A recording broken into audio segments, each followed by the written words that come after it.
A huge tragedy that has unfolded in Tirupati on the eve of Vaikunta Ekadasi, where in fact thousands of people had gathered at about 94 counters that had been set up specifically to distribute the Sarvadarshanam tokens. Those are the free tokens that are given to people so that they can enter through the Vaikunta Dwaram or the north side of the Tirumala temple, and that is considered extremely auspicious. The Tirumala Tirupati Devasthanam had in fact made quite elaborate arrangements. We understand about 94 counters had been opened at multiple centers, including at the Vishnu Nivasam, Srinivasam, and other pilgrim lodges as well. And the accident, in fact, happened near the MGM school, which is near the Vishnu Nivasam, and that is where what we are being told is that people had been waiting since the afternoon and the crowd was surging. The tickets were only to be distributed from the morning of the 9th, 5 a.m. and yet from the previous day,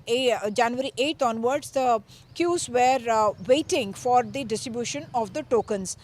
Suddenly, when a woman was brought out of the gate because she was feeling unwell, the crowd seemed to think that the gates are being opened for distribution of tokens, and therefore they surged ahead, causing this kind of a stampede. 5 women and 1 man has died in this particular stampede.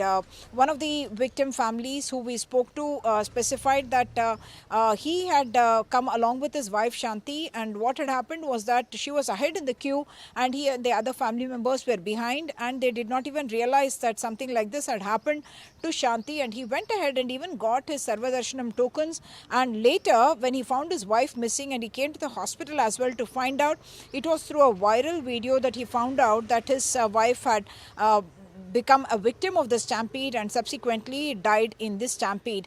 Another family who of Malika had also come from Salem for the Vaikunta Ekadasi Darshanam, and she also became a victim of the stampede. What we do understand is that even though there was police deployment, the initial report seemed to suggest that the crowd management at the field level was not up to mark, or rather there was some kind of a laxity.